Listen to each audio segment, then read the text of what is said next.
नाथ दास रघुनाथ पतित पावन महादास रघुनाथ पतित पावन कहाँ मोर भट्ट युग कहाँ कबीराज कहाँ मोर भट्ट युग कहाँ कबीराज एक काले कोठा गेला गौर नटराज एक काले कोटा गेला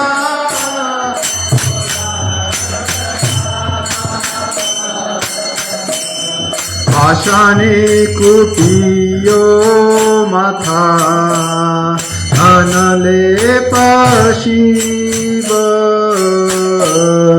आशाने कुटिबो माथा धनले पशिब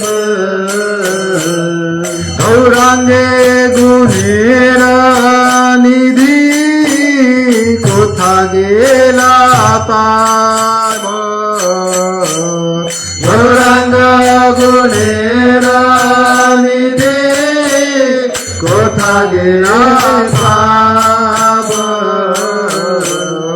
ये सब संगीर संगे जे कैला विलास ये सब संगीरा संगे जे कैला विलास जे संग न पाइया कांदे नरोत्तम दास ये संग न पाइया कांदे नरोत्तम दास हरे कृष्णा कृष्णा कृष्णा हरे हरे हरे राम राम राम हरे हरे हरे कृष्णा कृष्णा कृष्णा हरे हरे हरे राम राम राम हरे हरे हरे कृष्णा कृष्णा कृष्णा हरे हरे हरे राम राम राम हरे हरे हरे कृष्णा कृष्णा कृष्णा हरे हरे हरे राम राम हरे हरे हरे कृष्णा कृष्णा कृष्णा हरे हरे हरे राम राम हरे हरे हरे कृष्णा कृष्णा कृष्णा हरे हरे हरे राम राम हरे हरे जय प्रभुपाद जय प्रभुपाद जय श्रील प्रभुपाद जय प्रभुपाद जय प्रभुपाद जय प्रभुपाद जय श्रील प्रभुपाद प्रभुपाद जय प्रभुपाद जय श्रील प्रभुपाद जय प्रभुपाद जय प्रभुपाद प्रभुपाद जय प्रभुपाद जय श्रील प्रभुपाद जय गुरुदेव गुरुदेव जय गुरुदेव जय श्रील गुरुदेव जय गुरुदेव जय गुरुदेव जय गुरुदेव जय श्रील गुरुदेव जय गौर हरि बोल हरि बोल हरि बोल गौर हरि बोल गौर हरि बोल हरि बोल हरि बोल हरि बोल। श्री हरिनाम संकीर्तन यज्ञ की पतित पावन शील प्रभुपाद की जय गौर प्रेमानंदे हरि हरि बोल। तर आत्ता आपण जे भजन म्हणलं त्याचा अर्थ ही अपेक्षा आहे की तुम्ही व्हॉट्सअपवर आला असेल। मी फक्त एकदा अर्थ वाचतो। गौडीय वैष्णव परंपरेत एक सुंदर भजन लिहिलेलं आहे नरोत्तम दास ठाकूर महाराजांनी आणि त्याचा हा भजन विशेष करून जेव्हा एखाद्या वैष्णवांचा तिरोभाव होतो तेव्हा म्हणतात आणि ह्या भजनाचा अर्थ असा आहे, अहो जो अप्राकृत प्रेम का धन लेकर आए थे तथा जो करुणा के भंडार थे, ऐसे आचार्य ठाकुर श्रीनिवास आचार्य कहाँ चले गए। मेरे श्री स्वरूप दामोदर श्री रूप सनातन तथा पतितों को पावन करने वाले श्री रघुनाथ दास गोस्वामी कहाँ है। मेरे रघुनाथ भट्ट गोस्वामी, गोपाल भट्ट गोस्वामी, कृष्णदास कविराज गोस्वामी तथा महान नर्तक श्री चैतन्य महाप्रभु ये सब एक साथ कहाँ चले गए। मैं समझ नहीं पा रहा हूँ कि इन सब का वियोग मैं कैसे सहूँ। मैं अपना सिर पत्थर को पीटूँ, हाँ मैं अपना सिर पत्थर से पटक दूं या आग में प्रवेश कर जाऊं। गुणों के भंडार श्री गौरांग महाप्रभु को मैं कहाँ पाऊंगा। इन सब संगियों के साथ गौरांग महाप्रभु ने लीलाओं की उनका संग न पाकर श्री नरोत्तम दास केवल विलाप कर रहे हैं। तर हे भजन एखादा वैष्णव जेव्हा ह्या जगातून निघून जातात त्यांच्या वियोगामध्ये म्हणण्यात येतं। तर हे थोडक्यात अर्थ आपण वाचला। ओम ज्ञानतिमिरन्धस्य ज्ञानांजन शलाखया चक्षुरुन्मीलितं येन तस्मै श्री गुरुवे नमः।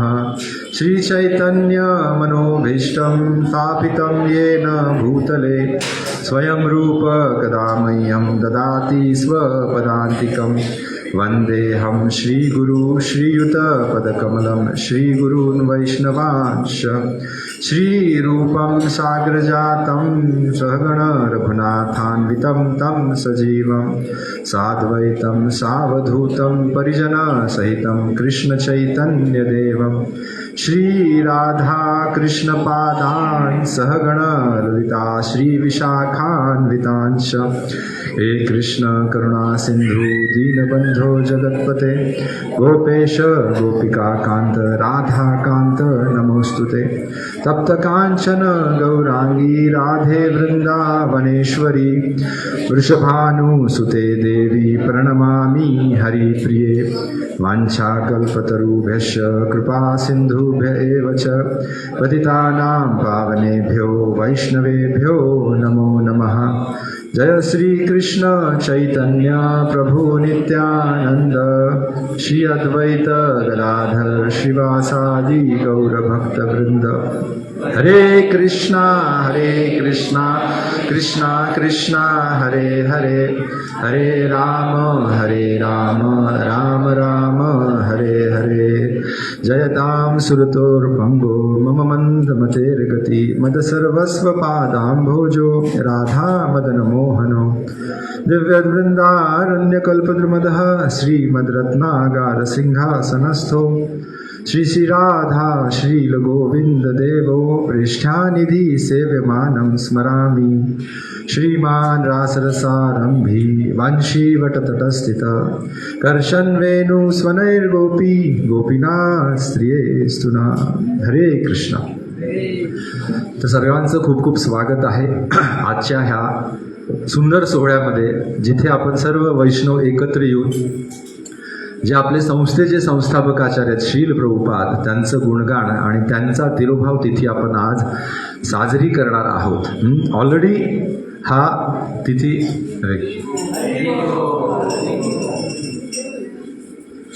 ऑलरेडी प्रभुपादांचा तिरोभाव उत्सव झालेला आहे, पण तरीसुद्धा हा आपल्या सर्व वैष्णव समुदायांच्या आनंदासाठी आणि श्रील प्रभुपादांच्या गुणगौरवासाठी आज विशेष करून रविवारी श्रीमान मत्स्यावतार प्रभूंनी हा कार्यक्रम इथे आयोजित केला. त्याबद्दल सर्वप्रथम त्यांचे आभार व्यक्त करतो. खरं तर सगळ्या सांगलीच्या भक्तांचं सौभाग्य आहे, श्रीमान मत्स्यावतार प्रभू एक प्रतिनिधी म्हणून महाराजांनी आपल्यासाठी इथे पाठवलेले आहेत आणि तुम्ही सर्व भक्त त्यांना उत्तमरित्या सहकार्य करत आहात अशी अपेक्षा आणि प्रार्थना करतो. हरी बोल. तर मत्स्यावतार प्रभू मूळचे साताऱ्याचे आहेत ॲक्च्युली, आणि प्रभूजी बरेच वर्ष दिंडीत पण सेवा करून आलेले आहेत. त्याचबरोबर बीडला त्यांनी सेवा केलेली आहे आणि गुरु महाराजांच्या आज्ञेवरून मत्स्यावतार प्रभू सांगलीमध्ये आता आपल्या सर्व भक्तांबरोबर सेवेसाठी इथे उपस्थित आहेत. मी आजच्या प्रोग्रामला यायचं थोडं डिफिकल्ट होतं ॲक्च्युली. शिवानंद प्रभू म्हणले की प्रभूजी लेक्चर सेवा कराल का. मला ॲक्च्युली उद्या पुण्याला जायचं होतं आणि आता कराडला जाऊन परत उद्या सकाळी निघायचं आहे. पण एक विचार डोक्यात आला की प्रभुपादांची जर गुण आणि वाणी सेवा करायची संधी मिळत असेल आणि ती टाळून जर आपण आपल्या व्यवसायात व्यस्त राहणं ही लाजिरवाणी गोष्ट आहे. आणि त्यासाठी म्हणलं आपण आपलं शेड्यूल ॲडजस्ट करू आणि प्रभुपादांच्या सेवेसाठी इथे उपस्थित राहू. तर सकाळी प्रवास करताना एक प्रसंग घडला जो मी तुम्हाला सांगू इच्छितो. आपल्यापैकी किती जणांना माहीत असेल माहीत नाही, सांगलीमध्ये यायच्या आधी डिग्रस ह्या ठिकाणी आज काय झालं होतं, काय केलं होतं, चक्का जाम होता. चक्का जाम म्हणजे काय, तो श्रीखंडचा चक्का नाही, चाक जाम म्हणजे रस्त्यावर काही संघटनेचे लोक एकत्र आले होते आणि त्यांनी रस्ता अडवला होता. आणि मी म्हणलं आता एका तासात 1.5 तासात पोचतो कराडून सांगलीला. तिथे 2-2.5 तास लागले आणि 1 तास जवळजवळ तिथं थांबावं लागलं. आणि जेव्हा ती संघटना बघितली आणि मग मी म्हटलं आता 1 तासभर रस्ता बंद आहे, काय करायचं, जाऊ शकणार नाही आणि कधी ते आंदोलन संपेल ह्याची काही शाश्वती नव्हती. मग जपमाळ होती, आपण साईडला बसलो आणि जप करत बसलो. तेवढ्यात हा विचार आला की संघटना किंवा संघामध्ये किती शक्ती आहे बघितलं का. एक साधी भौतिक संघटना होती ती आणि 1 तासासाठी सांगलीहून बाहेर पडणारं ट्रॅफिक आणि सांगलीमध्ये आत येणारं ट्रॅफिक थांबवून टाकलं. जवळजवळ हजारो लोक असतील इकडं तिकडं जी थांबली होती. आणि तेव्हा लक्षात आलं की संघामध्ये किती शक्ती आहे. हालाकी त्यांनी निगेटिव्हरित्या ती शक्ती वापरली ॲक्च्युली, पण आणि त्यांच्या काही समस्या होत्या, अडचणी होत्या म्हणून ते एकत्र आले होते. ऊसाचा दर, ऊसाचे पैसे मिळत नाहीत म्हणून चक्का जाम झाला होता आणि त्याद्वारे ते आपले म्हणणी किंवा आपली इच्छा पूर्ण करायचा प्रयत्न करत होते.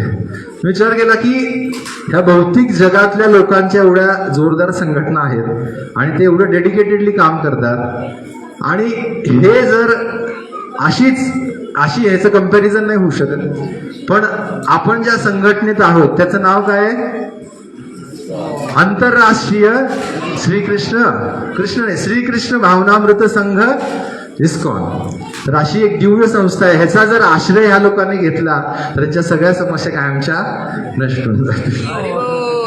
असा एक थोडा विचार टच करून गेला मला. संघटना, बऱ्याच संघटना आहेत पण आपण पण एका संघटनेचा भाग आहोत आणि ती सौभाग्याची गोष्ट आहे की आपण इस्कॉन या संघटनेचे भाग आहे. आपलं नशीब आहे की आपण इस्कॉन या संस्थेचा भाग होऊ शकलो.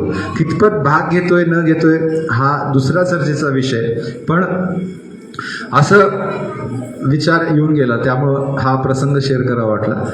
त्याचबरोबर एक विशेष गोष्ट अशी आहे की आपल्यापैकी किती लोकांनी जादू बघितले. जादू बघतो ना आपण, जादूगराचे खेळ असतात. जादू थोड्या वेळासाठी करतो आणि जादू संपतं.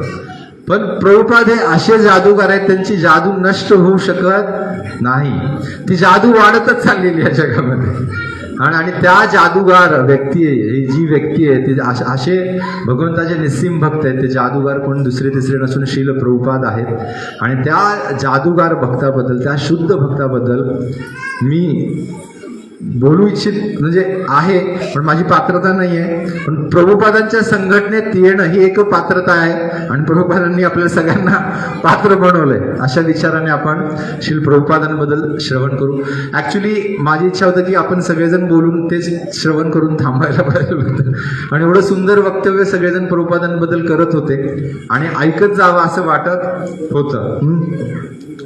तर तिरोभाव ह्या शब्दाचा अर्थ वैष्णव भक्तांना माहीत आहे, पण काही जे अजून माहीत नाही त्यांच्यासाठी तिरोभाव काय असतो हे आपण समजून घेऊ. आणि तिरोभाव म्हणजे काय, ज्या तिथीला किंवा ज्या दिवशी एखादा वैष्णव आपलं शरीर त्याग करून भगवान श्रीकृष्णाकडे परत जातो त्याला तिरोभाव म्हणतात. आणि ज्या दिवशी एखादा वैष्णव प्रकट होतात किंवा जन्म होतो त्या तिथीला आविर्भाव म्हणतात. तर असे दोन शब्द तुम्ही ऐकत असाल इस्कॉनमध्ये आल्यापासून, आविर्भाव आणि तिरोभाव. तर प्रभुपादांचा तिरोभाव महोत्सव आज आपण साजरा करतोय. तर प्रभुपादांचा तिरोभाव हा विशेष आहे. का विशेष आहे तुम्ही म्हणाल, काय विशेष आहे? एखाद्या व्यक्तीचा मृत्यू विशेष कसा होऊ शकतो, पण साधारण व्यक्तीचा मृत्यू विशेष होऊ शकत नाही. का? कारण त्याच्या इच्छा अपूर्ण राहतात आणि त्याच्या घरातले रडतात, बोंबलतात, गेला बाबा मेला. आणि तो व्यक्ती पण रडत असतो, मला मृत्यू आलाय, घाबरतो. पण वैष्णवाचा मृत्यू हा असाधारण आहे. हरे कृष्णा. थोडं मुलांना सांभाळा, ज्यांची मुलं आहेत थोडं लक्ष दिलं तर आपल्याला गोष्टी उमगतील, अदरवाईज नाही समजणार परत. तर तिरोभाव किंवा मृत्यू हा विशेष कसा आहे आणि तो का साजरा करतो हे समजून घेऊ. मृत्यू ही अशुभ गोष्ट आहे तशी बघायला गेली तर, आहे की नाही? मृत्यू हा साजरा करण्याचा समारंभ नाहीये. पण वैष्णवाचा मृत्यू हा होत नाही असं श्री भक्ती विनोद ठाकूर स्वामी महाराज म्हणतात. मी मूर्ख आहे जो व्यक्ती जो म्हणतो की वैष्णव मरतात. वैष्णव हे मरतात भगवंतासाठी आणि जगतात सुद्धा भगवंतासाठी असं श्री भक्ती विनोद ठाकूर महाराज म्हणतात. तर प्रभुपादांनी जो देहत्याग केला हे आदर्श जीवन जगून प्रभुपादांनी दाखवून दिलं की जन्म आणि मृत्यू कसा असलं पाहिजे. आणि ज्यावेळी एखादा वैष्णव देहत्याग करतो तो इथलं कार्य संपून भगवान श्रीकृष्णाकडे परत जातो, ह्याचा हा उत्सव आहे. आणि त्यामुळे प्रभुपादांचा तिरोभाव दिवस किंवा एखाद्या वैष्णवांचा तिरोभाव दिवस हा वैष्णव परंपरेत उत्साहाने उत्सवाच्या रूपात साजरा करतात. आणि ह्याच कारणास्तव आपण लक्षात ठेवलं पाहिजे की वैष्णवाचा तिरोभाव सुद्धा हा महान आहे. का महान आहे? का महान आहे? तर ह्याचं कारण हे आहे, जेव्हा जसं सांगितलं भगवान श्रीकृष्ण प्रकट होतात त्याचा उल्लेख भागवतम मध्ये आहे की कधी कुठल्या तिथीला प्रकट होतात आणि त्यांची प्रार्थना करायला देवी देवता येत असतात. पण क्वचितच असे वैष्णव प्रकट होतात ह्याची माहिती देवी देवतांना सुद्धा नसते. तुम्ही म्हणाल हे कुठून सांगताय तुम्ही? तर याचं ज्वलंत उदाहरण आहे भागवतमध्ये. जेव्हा प्रल्हाद महाराज कयाधूच्या गर्भात होते त्यांची हत्या करायला कोण आलं होतं माहिती आहे? कोण आलं होतं? इंद्र आला होता आणि म्हणायला लागला काय की दुसरा हिरण्यकशिपू नको आहे म्हणून कयाधूच्या गर्भातलं नष्ट करूया गर्भ. तर नारद मुनींनी त्यांना अडवलं की नाही, कयाधूच्या गर्भामध्ये एक शुद्ध महाभागवत वैष्णव प्रकट होणार आहे आणि तू असं कृत्य करू नकोस असं सांगितलं. तर प्रभुपादांच्याही जेव्हा जन्म झाला बऱ्याच जगातल्या कुठल्याच लोकांना ह्याची माहिती नव्हती. पण वैष्णवांचं कार्य हे त्यांच्या जन्माच्या वेळी नाही प्रकट होत. वैष्णवांचं कार्य हे त्यांच्या जीवन पूर्ण करत येतात आणि जीवनाच्या शेवट वेळी आठवतंय प्रभुपादांचा मृत्यू जेव्हा प्रभुपाद जेव्हा देहत्याग करत होते तेव्हा हजारो लाखो लोक काय करत होते? रडत होते. प्रभुपादांचा जेव्हा कार्तिकमध्ये प्रभुपादांनी देहत्याग कुठल्या दिवशी केला माहिती आहे? पवित्र कार्तिक मास चतुर्थी सोमवार होता आणि शुक्ल पक्ष जो आहे आता हा चालू आहे कृष्ण पक्ष आणि शुक्ल पक्ष असे दोन पक्ष असतात. म्हणजे अमावस्या आणि पौर्णिमेला पकडून येतात. तर शुक्ल पक्ष चतुर्थी कार्तिक मास अशा पवित्र तिथीला प्रभुपादांनी आपला तिरुभाव दिला. तर ह्याचं एक रिलेशन आहे. प्रभुपादांचा आविर्भाव कुठल्या महिन्यात आहे? जन्माष्टमीच्या दुसऱ्या दिवशी. कुठला मास आहे? भगवान श्रीकृष्णाशी कनेक्टेड असलेल्या श्रावण मासामध्ये प्रभुपादांचा जन्मदिवस झाला. आणि कार्तिक मास हा कुणाचा फेवरेट आहे? राधा राणी की जय. तर प्रभुपादांचे वडील काय प्रार्थना करायचे? जसं प्रभूजींनी सांगितलं कार्यक्रमाच्या सुरुवातीला, गौर मोहंडे प्रभुपादांच्या वडिलांचं नाव. प्रभुपादांच्या वडिलांच्या घरी जेव्हा साधू यायचे, प्रभुपादांचे वडील एकच आशीर्वाद मागायचे की माझा मुलगा काय होऊ दे? राधा राणीचा शुद्ध भक्त होऊ दे. आणि ते जुळून आलं. तर प्रभुपादांनी देह त्या कुठल्या महिन्यात केला? राधा राणीच्या प्रिय महिन्यामध्ये केलं है ना. तर हे एक असे विशेष संदर्भ आहेत प्रभुपादांच्या जन्माबाबतीचे है ना. तर एक भागवतामधला श्लोक आहे जो आपण आधी ऐकला असेल. तितिक्षवा कारुणिका सुहृदम सर्वदेहिनाम अजात शत्रवा शांता साधवा साधू भूषणा. हा श्लोक खूप प्रसिद्ध श्लोक आहे श्रीमद भागवतमधला. पण हा तंतोतंत श्रील प्रभुपादांना लागू होतो. तर ह्या श्लोकातल्या प्रत्येक शब्दाचं उदाहरण प्रभुपादांच्या जीवनात तुम्हाला दिसून येतं. आणि ह्यालाच अनुसरून अजून एक श्लोक आहे पद्मपुराणामध्ये, आणि तो भागवतमची महिमा गाणारा श्लोक आहे. तमादिदेवं करुणानिधानं तमालवर्णं सुहितावतारं अपार संसार समुद्र सेतुं भजामहे भागवत स्वरूप. हा श्लोक पद्मपुराणात आहे. आणि ह्या श्लोकाचा अर्थ आहे की तमादिदेवं करुणानिधानम तमालवर्णम सुहितावतारम अपार संसार समुद्र सेतुम भजामहे भागवत स्वरूप. तर हे श्लोक असं सांगतं की भागवतमचं स्वरूप काय. तर भागवतम आपण जे ऐकतो श्रीमद भागवतम हा ग्रंथ स्वरूप आहे. तुमच्याकडे भागवतम ग्रंथ आहे? किती जणांनी पूर्ण भागवतम वाचले त्यांनीच हात वर करा. संपूर्ण भागवतम वाचलेल्या व्यक्तींनी हात वर करा. प्रभूजींनी वाचलेले, महावीर पाटील प्रभूंनी वाचले, राममूर्ती माताजी, गोपीनाथ. तर तुम्ही विचार करा, भागवतम लिहायला प्रभुपादांनी 10 वर्ष त्याच्यापेक्षा जास्त काळ घालवलाय. आणि तुम्ही 50-60 वर्ष जगून पण पूर्ण भागवतम वाचू शकत नाही. प्रभुपादांनी लिहून काढलं एवढं वेळा. आणि लिहिलाच नाही तर सगळं जगात पोचवला. नुसतं इंग्रजीत नाही, आज जगातली एकही भाषा शिल्लक नाही ज्यात भाषांतर झालेलं नाही भागवतमचं. पण आपण वाचू शकत नाही अजून पण भागवतम. का नाही वाचत आहे भागवतम? ठीक आहे, भागवतम वाचत नाही ह्याचं दुःख आहे, प्रभुपादांना तीव्र दुःख आहे. पण दुःखी होऊ नका. प्रभुपाद लीलामृत वाचलं, प्रभुपादांचं जीवन जरी समजलं तरी भागवतम वाचल्यासारखं. तर हा श्लोक जो मी सांगितला, आता महादिदेवम करुणानिधानम, भागवतम ह्या शब्दाचे 2 स्वरूप आहेत. एक ग्रंथ भागवत आहे आणि एक व्यक्ती भागवत. आणि व्यक्ती भागवत श्रील प्रभुपाद आहे स्वतः. तर प्रभुपादांचं जीवन ज्यांनी समजून घेतलंय, प्रभुपादांचं जीवन ज्यांनी बघितलंय, किंवा प्रभुपादांचा मूड, प्रभुपादांची चेतनाबद्दल 1-2% जरी एखाद्या व्यक्तीनं समजून घेतलं तरी त्यांनी भागवतम वाचलेलं आहे. तर हे म्हणणार तुम्ही हे अतिशयोक्ती का करताय? तर ह्याचं ज्वलंत उदाहरण आहे. मी असंच म्हणत नाही, मी प्रभुपादांच्या शिष्यांकडून ऐकलेलं सांगतोय, मी मनानं सांगत नाहीये. तर प्रभुपादांचे शिष्य आहेत. प्रभुपादांनी इस्कॉनची स्थापना कुठल्या वर्षी केली होती माहित आहे? 1966. आणि प्रभुपादांनी देहत्याग कुठल्या वर्षी केला? 14 नोव्हेंबर 1977. किती वर्ष होते? 11 वर्ष. तर ह्या 11 वर्षात प्रभुपादांनी काय काय केलं हे मी शेवटी सांगेन. पण भागवतमचं रिलेशन किंवा भागवत व्यक्तीला बघितल्यानंतर जीवन कसं परिवर्तित होतं, ह्या 10 वर्षात कितीतरी शिष्य आहेत जे प्रभुपादांबरोबर. तुम्ही विचार करत असाल की प्रभुपादांनी खूप संघ दिला असेल. नाही, प्रभुपाद हार्डली काही बोटावर मोजण्या इतके भक्त असतील प्रभुपादांचे शिष्य, जे त्यांच्यावर 6 महिने राहिलेत, 1 वर्ष राहिलेत, काही जण 15 दिवस राहिलेत. काही जण 10 वर्षात 4 वेळा भेटले असतील, काही जण 5 मिनिटं भेटलेत, काही जण तर 1-2 मिनिटं, आणि काही जण असे जे प्रभुपादांना भेटले सुद्धा नाहीत. मग तुम्ही म्हणता हे मी कशासाठी सांगतोय?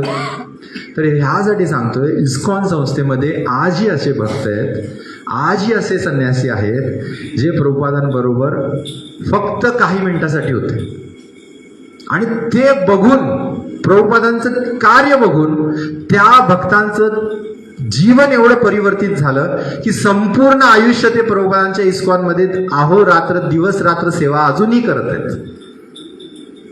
तर हे व्यक्ती भागवताचं प्रभाव आहे, जो प्रभुपादांनी त्यांच्या जीवनामधून दाखवून दिला की प्रभुपादांचा वपुसंग महत्वाचा नाहीये, प्रभुपादांचा मूड महत्वाचा आहे ऍक्च्युली सगळ्यांचं. तर भक्ती विकास महाराज, किती जण ओळखतात भक्ती विकास महाराजांना? बरेच. तर भक्ती विकास महाराज वैयक्तिक प्रभुपादांना कधीच भेटलेले नाही, माहित आहे? तरी सुद्धा आज भक्ती विकास महाराजांचं जीवन बघा. भक्ती विकास महाराज इतके तीव्र प्रचारक आहेत इस्कॉनमध्ये, संन्यासी, जे गुजरात आणि देश विदेशात अजूनही प्रचार करतात. ते जाऊ दे, परमपूज्य लोकनाथ स्वामी महाराज शेवटी जेव्हा मायापूर उत्सव, कार्तिकमध्ये दीक्षा, ह्या काही प्रसंगामध्ये प्रभुपादांबरोबर राहिले. महाराज काय असे वर्षानुवर्ष प्रभुपादांबरोबर राहिलेले नाही आहेत. काही क्षणाचा संघ जो भागवत आहे, भागवत जे पुरुष आहेत, भागवत व्यक्ती आहे, एक क्षणाचा संघ सुद्धा त्यांचं जीवन परिवर्तित करण्याची क्षमता आहे त्यांच्या. पण दुर्भाग्याची गोष्ट आपल्यासारख्या व्यक्तींमध्ये ही आहे की एवढं सगळं देऊन पण आपण भागवतम वाचायला तयार नाही अजून पण. प्रभुपादांचं दिनचर्या ऐकली होती प्रभुपादांच्या शिष्यांकडून, जी मी तुम्हाला सांगू इच्छितो. ती सांगायचा हेतू आहे की आपण कुठेतरी थोडं गंभीर होणं गरजेचं आहे प्रभुपादांच्या मूडबद्दल आणि नंतर इस्कॉनबद्दल, आणि स्वतःला प्रश्न विचारायची वेळ येते अशा वेळी की मी काय करतोय. म्हणजे प्रभूजींनी सुरुवातीला सांगितलं, आणि मीही आल्यावर बघितलं की प्रभूजी एकटेच आणि काही बोटावर मोजण्या इतके भक्त सेवा करत होते प्रभूजींबरोबर. ही खूप दुर्भाग्याची गोष्ट आहे. ज्या पद्धतीनं तुम्ही बाजारात जाता आणि बाजारात 100 वस्तू मांडलेल्या असतात, पण एकच वस्तू घेऊन येता, कारण तुम्ही ठरवलेलं असतं की मी हीच वस्तू घेऊन येणार आहे. तुम्ही 100 वस्तू घ्यायला फिरत नाही बाजारात परपटत.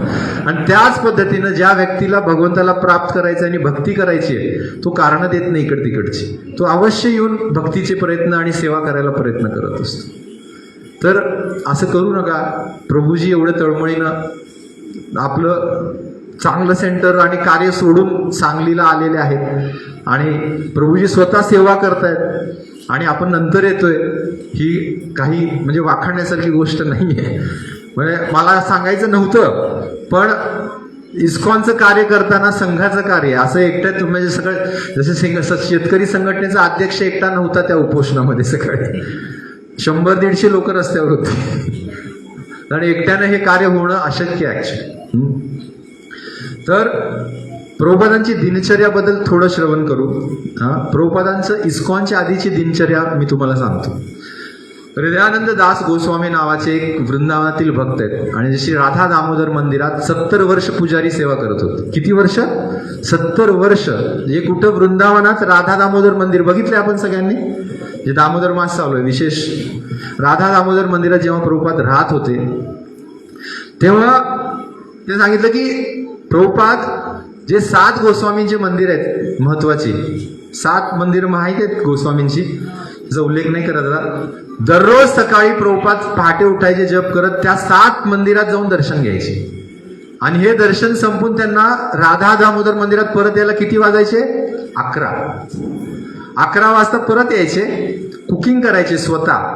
कुकिंग केल्यानंतर प्रसाद घ्यायचे, आणि त्याच्यानंतर अर्धा तास रेस्ट करायचे फक्त, आणि परत जप, भागवतमवरची टीका, आणि संध्याकाळी भागवतम कथा करायची त्या मंदिरात. एक विशेष गोष्ट त्या लेक्चरमध्ये मी ऐकायला मिळाली, प्रभुपाद इंग्रजीत भागवतम द्यायचे.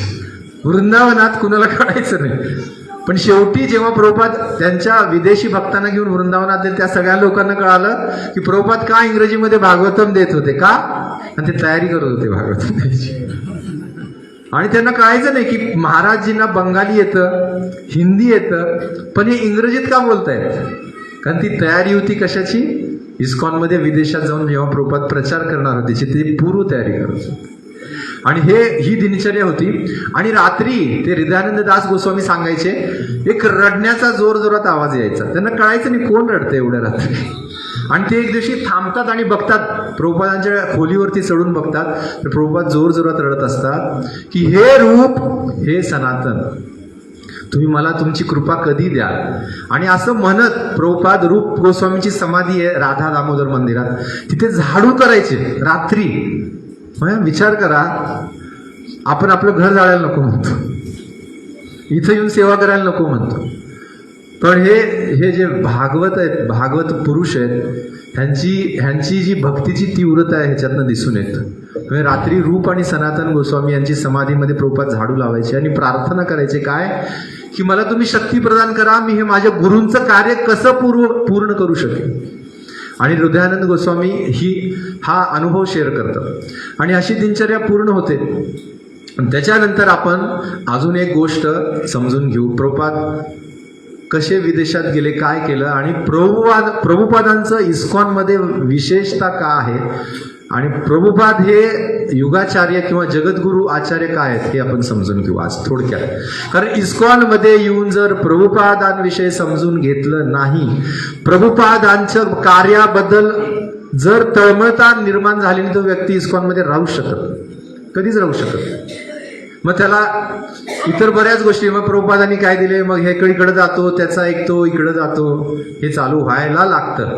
दुर्भागाची गोष्ट. त्यामुळं प्रत्येकाला विनंती आहे की तुम्ही प्रभुपादांबद्दल आवर्जून डिटेलमध्ये समजून घ्या की प्रभुपादांचं कार्य काय होतं, प्रभुपादांचा मूड काय आहे, आणि मी किंवा इस्कॉन संघटना ही कशासाठी स्थापित केलेली आहे हे आज आपण समजून घेऊया. मग आपल्याला प्रभुपाद थोडे बहुत समजते. जेव्हा श्री चैतन्य महाप्रभू 500 आणि काही अधिक वर्षापूर्वी पृथ्वीच्या पाठीवरती आले होते, तेव्हा भारतावर कुठल्या लोकांचं राज्य होतं माहिती आहे? नाही, इंग्रजांचं राज्य नव्हतं चैतन्य महाप्रभूंच्या काळात, मुघलांचं राज्य होतं. मुघल म्हणजे मुस्लिम लोकांचं, म्हणजे जे काही तिकडून आलेले अफगाण, अरब देशातले आलेले शासक भारतावर त्याकाळी राज्य करत होते. आणि अशी परिस्थिती आली होती की भारतामध्ये वैदिक संस्कृती आणि सनातन धर्म पूर्ण लोप पावेल का अशी भीती निर्माण झाली होती.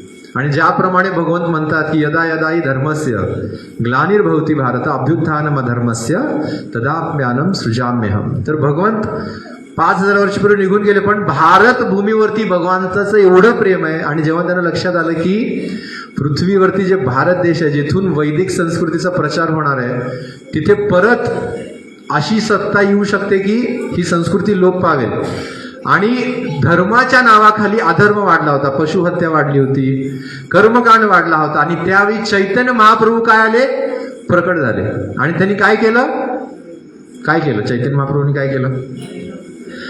हरेर नाम, भगवान श्रीकृष्ण गोलोकर प्रेमधन हरिनाम संकीर्तन, हे जे गोलोकाचं प्रेमधन स्वतः चैतन्य महाप्रभू घेऊन आले आणि अशी क्रांती घडवून आणली. असं सांगितलं की लाखो लोक कीर्तनात सहभागी व्हायचे चैतन्य महाप्रभूंना बघून, आणि नृत्य करत गावच्या गावी चैतन्य महाप्रभूंच्या मागं पळत सुटायचे. तर अशी संकीर्तनाचं एक आंदोलन चैतन्य महाप्रभूने पृथ्वीवरती घेऊन आले. तर झालं, चैतन्य महाप्रभू आले, हरिनाम घेऊन आले, आणि राधाकृष्णाचं जे प्रेम आहे गोलोकातलं ते घेऊन प्रकट झाले. पण हे कार्य महाप्रभूंनी केलं. पण जेव्हा महाप्रभू निघून गेले, जेव्हा चैतन्य महाप्रभू परत ह्या पृथ्वीच्या पाठीवरून लीला समाप्त करून निघून गेले, एक 100 ते 150 वर्ष लोटले असतील, परत अशी परिस्थिती झाली की चैतन्य महाप्रभूचं जे शुद्ध भक्ती होती ती परत गायब व्हायला लागली. म्हणजे काही सहजिया लोक वाढायला लागली, काही सखीची प्रचार करणारे, जाती गोसाई किंवा जातीयवाद, परत हे वाढायला लागलं.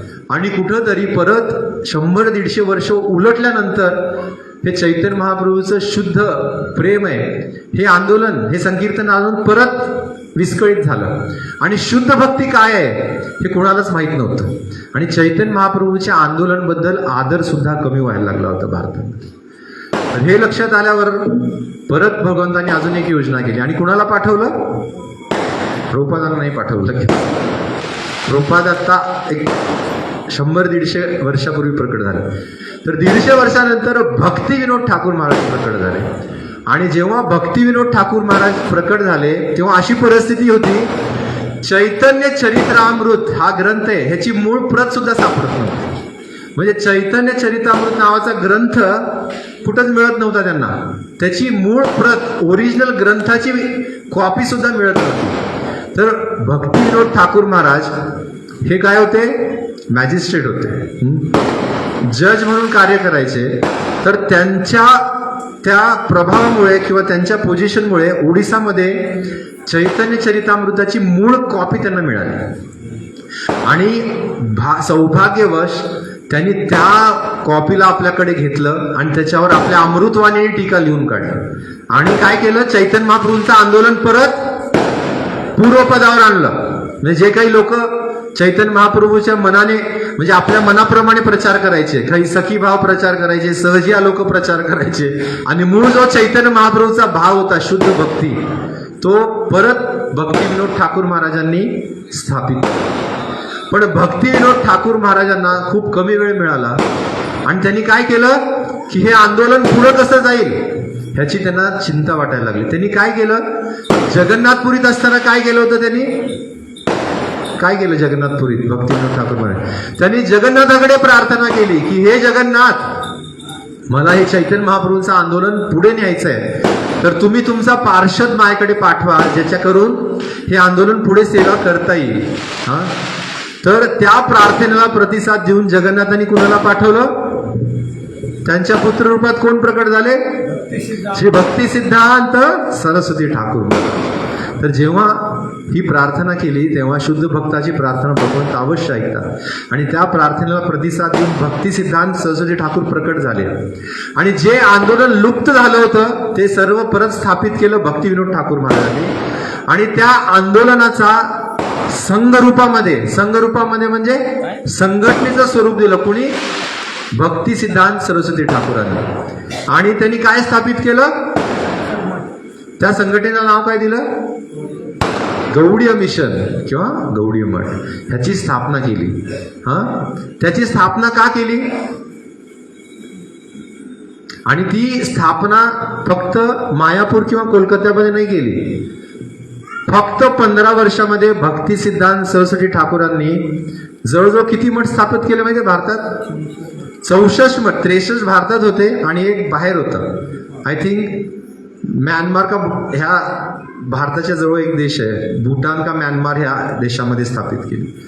तर 63 मठ भक्ती सिद्धांत सरस्वती ठाकूर महाराजांनी फक्त 15 वर्षात पूर्ण भारतात स्थापित केले. आणि त्याच्यानंतर असा विश्वास यायला लागला की चैतन्य महाप्रभूंचं आंदोलन काय झालं? स्टेबल झालं, है की नाही? तर भक्ती सिद्धांत सरस्वती ठाकूर महाराज, भक्ती सिद्धांत सरस्वती ठाकूर महाराजांनी पूर्ण भारतामध्ये वेगवेगळ्या ठिकाणी चैतन्य महाप्रभूंचं आंदोलन परत चालू केलं. आणि त्याद्वारे संघाद्वारे हे हरे कृष्ण महामंत्र, चैतन्य महाप्रभू आणि भागवतम याचा एक संघटनेद्वारे प्रचार व्हायला लागला. आणि जेव्हा भक्ती सिद्धांत सरस्वती ठाकूर महाराज ह्या पृथ्वीपरावरून परत निघून गेले, अशी अवस्था झाली की हे चैतन्य महाप्रभूंचं आंदोलन परत बंद पडणार अशी भीती वाटायला लागली. पण भक्ती विनोद ठाकूर महाराजांना पूर्ण विश्वास होता. काय विश्वास होता? की चैतन्य महाप्रभूंनी काय भविष्यवाणी केली होती? पृथ्वी ते आचेती नगरादी ग्राम सर्वत्र प्रचार होईबे मोर नाम. ही भविष्यवाणी कुणी केली? स्वतः चैतन्य महाप्रभूंनी केली. मग जे नास्तिक होते त्यांना वाटलं की हे असंच काहीतरी बोललंय कोणीतरी.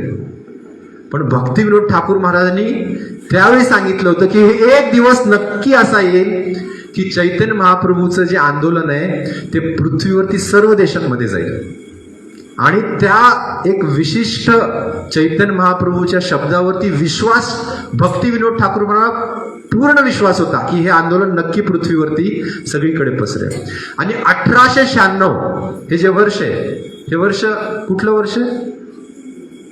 1 सप्टेंबर 1896 काय झालं? प्रभुपादांचा जन्म झाला. आणि त्याच वर्षी भक्तिविनोद ठाकूरांनी काय केलं होतं, कॅनडामध्ये चैतन्य चरितामृताची काही प्रती पाठवून दिल्या होत्या. तिथून सुरुवात झाली. आणि हे काय, हे रिलेशन असंच नाहीये, हे चैतन्य महाप्रभूंच्या संप्रदायातले शुद्ध भक्त आहेत जे हे आंदोलन पुढे नेत आहेत. आणि अशा रीतीने जेव्हा भक्ती सिद्धांत सरस्वती ठाकूर महाराज आपला देह त्याग करणार होते, तेव्हा त्यांचे शिष्य होते. त्यांनी सर्व शिष्यांना सांगितलं, काय सांगितलं माहितीये, की तुम्ही मी दिलेल्या आज्ञाचं पालन करा आणि मी सांगितले त्याच्या व्यतिरिक्त दुसरं काहीच करू नका आणि संघटनेच्या रूपात प्रचार करा असं सांगितलं. पण त्यांच्या शिष्यांनी ही आज्ञा पाळली नाही. आता हे सांगणं आवर्जून गरजेचं का आहे, त्याशिवाय प्रभुपादांचं महत्व कळणार नाही आपल्याला. प्रभुपादांच्या गुरूंनी सांगितलं की आचार्य आणि ह्या भानगडीत नका पडू आणि मी जे सांगितलंय त्याद्वारे तुम्ही संघाद्वारे गौडीय मिशन मध्ये प्रचार करा. पण प्रभुपाद भक्ती सिद्धांत सरस्वती महाराज निघून गेल्यावर त्यांच्या शिष्यांनी काय केलं, आचार्य स्थापित केला. एकाला कोणाला तरी आचार्य बनवला. आणि काय झालं, कालांतराने तो आचार्य गडबडला, ते थांबू शकले नाहीत. आणि त्याबरोबर काय झालं, ते गौडीय मिशन काय झालं, खाली आलं परत.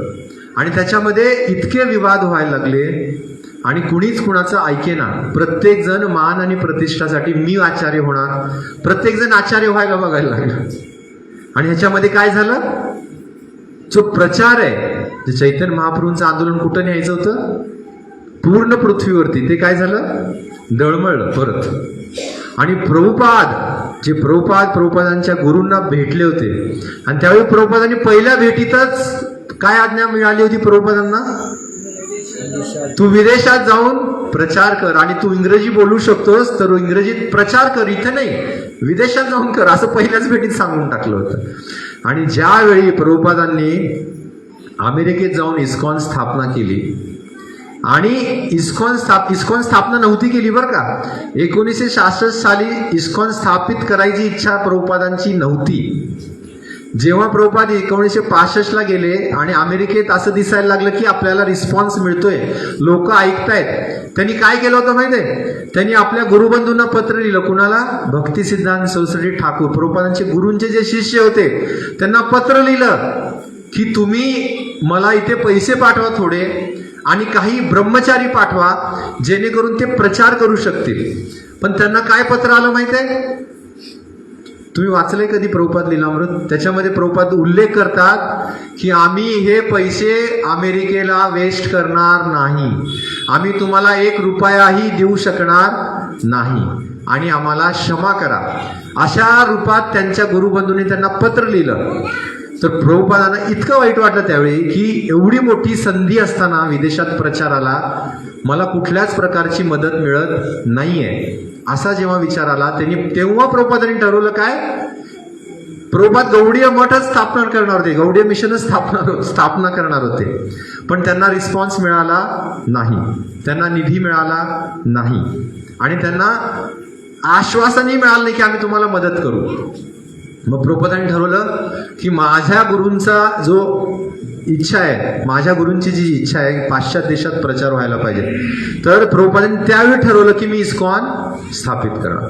आणि त्यांनी त्यांच्याबरोबर जे असलेले काही ॲडव्होकेट, काही तिथले मेंबर्स आहेत त्यांना घेऊन इस्कॉन संस्था रजिस्टर केली 1966 साली.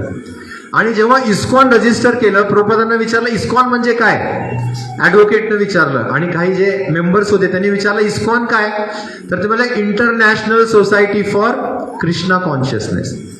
मग तिथले लोक म्हणायला लागले की तुम्ही कृष्णा कॉन्शियसनेस म्हणू नका, काय म्हणा, अमेरिकेत कुणाला कळणार आहे कृष्णा.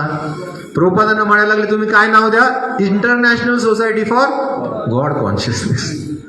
प्रभुपाद म्हणले नाही, गॉड कोण आहे, कृष्णच आहे, मग का लपवायचंय, तर मी कृष्णाच्याच नावाने ही संस्था स्थापित करणार आहे आणि कृष्णच ईश्वर हे जगाला कळलं पाहिजे, त्यामुळे हे संस्थेचं नाव काय असणार आहे, international society for Krishna consciousness असं नाव दिलं.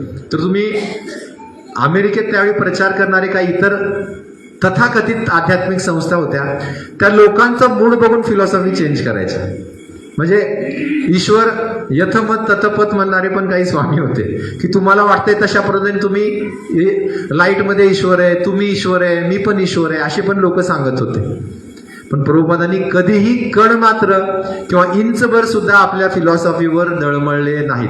कांदा लसूण नाही खायचा, मांसाहार नाही करायचा, दारू नाही प्यायची, व्यभिचार नाही करायचा, नाही तर नाही, भले नाही आला तरी चालेल, आणि कृष्णच ईश्वर आहे हेच सांगायचं.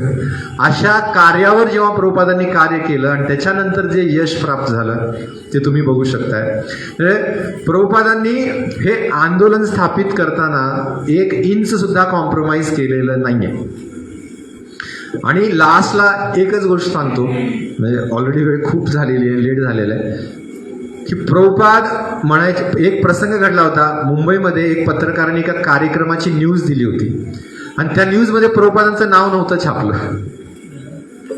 मग प्रभुपादांनी बोलवलं तिथल्या टेम्पल प्रेसिडेंटला आणि विचारलं ही न्यूज कुणी दिली. प्रभुपाद म्हणजे एका भक्ताने दिली. त्याला बोलवलं आणि प्रभुपादांनी त्याला इतकं झापलं की माझं नाव न छापता तुम्ही का न्यूज दिली. ते म्हणले प्रभुपाद चूक झाली. प्रभुपादांनी एक फतवा काढला इस्कॉनमध्ये की ह्याच्या पुढे इस्कॉनचं नाव जिथे जिथे येईल, इस्कॉनचं पुस्तक असेल, माझे ग्रंथ असतील किंवा जन्माष्टमीचं इन्व्हिटेशन कार्ड जरी असेल, त्याच्यावर इस्कॉन आल्यानंतर इस्कॉन संस्थापक आचार्य श्री श्रीमद AC भक्ती वेदांत अभयचरण अरविंद स्वामी श्रील प्रभुपाद हे यायलाच पाहिजे असा एक नियम काढला. आता हे ऐकल्यावर तुम्हाला असं वाटेल प्रभुपाद लाभ प्रतिष्ठा प्राप्त करत होते का, असं बाहेर दृष्ट्या ऐकल्यावर असंच वाटतं. किंवा सुरुवातीला मीही इस्कॉनमध्ये आल्यावर मला वाटायचं हे प्रत्येक ठिकाणी प्रभुपाद प्रभुपाद प्रभुपाद का प्रभुपाद असतं एवढं, मलाही असंच वाटायचं. पण ज्यावेळी मी त्यांच्या शिष्यांकडून हे कारण ऐकलं का असं केलं प्रभुपादांनी, तेव्हा समजलं की प्रभुपादांचं महत्त्व काय आहे इस्कॉनमध्ये आणि त्याशिवाय ही संघटना कार्यच करू शकणार नाही. ज्यावेळी भक्तिसिद्धांत सरस्वती महाराज निघून गेले, त्यांनी स्वतःला आचार्य म्हणून प्रस्तुत केलं, त्यावेळी ती संघटना डळमळली. प्रभुपादांना इस्कॉनला संरक्षित करायचंय त्यांच्या इथून जाण्यानंतर सुद्धा, आणि त्यासाठी प्रभुपादांनी एक संघटना जी इस्कॉन दिली आणि त्याचा एक छत्री संस्थापकाचार्य म्हणून स्वतःच राहिले. तेच आहेत इस्कॉन. कुणी म्हणू शकत नाही की इस्कॉन आम्ही केलं. इस्कॉन एका व्यक्तीने शील प्रभुपादांनीच केलेलं आहे. आणि त्यांना माहित होतं जेव्हा प्रभुपाद इथं देहरूपात नसतील तेव्हा काही लोक गडबड करू शकतात. त्यामुळे प्रभुपादांनी आवर्जून सांगितलं स्वतःच्या स्वार्थासाठी नाही. अजून एक प्रसंग सांगतो की प्रभुपाद कसे मान आणि प्रतिष्ठापासून दूर असायचे, म्हणजे हा प्रसंग क्लिअर होईल की प्रभुपादांनी इस्कॉनमध्ये स्वतःचं नावाचं महत्व का ठेवलं आणि ते नाव प्रतिष्ठेच्या कोसो दूर असायचे.